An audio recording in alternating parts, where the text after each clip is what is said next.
کبھی مسلمان حکمرانوں کی غیرت یہ ہوا کرتی تھی کہ سلطان عبدالحمید ثانی کے دور میں فرانس کے ایک ناٹک ڈرامے میں رسول اللہ صلی اللہ علیہ وسلم کے نام کو استعمال کیا جانا تھا اور نام کی توہین کی جانی تھی۔ سلطان عبدالحمید ثانی نے دو ٹوک واضح پیغام جاری کیا تھا، اگر سلطان عبدالحمید ثانی کے جسم کے ٹکڑے ٹکڑے بھی کر دیے جائیں تو میرے جسم کا ہر ٹکڑا اپنے آقا کی ناموس کی خاطر لڑتا رہے گا۔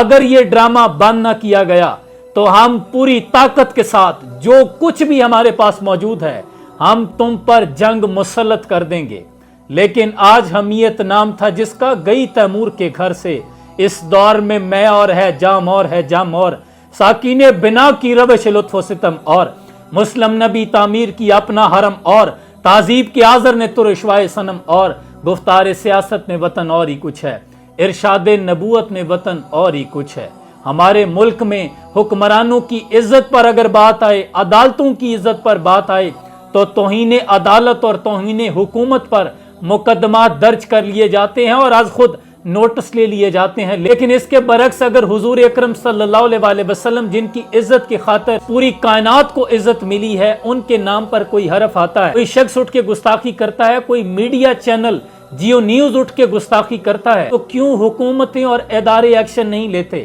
دل کے پھپھولے جل اٹھے سینے کے داغ سے، اس گھر کو آگ لگی گھر کے چراغ سے۔ کبھی ہم غیروں کا گلہ کیا کرتے تھے کہ وہ ہمارے حضور کے خاکے بناتے ہیں، لیکن آج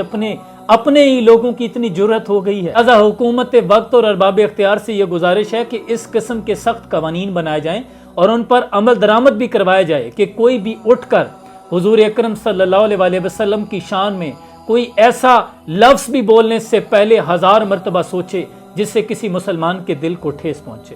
سلام پہنچے۔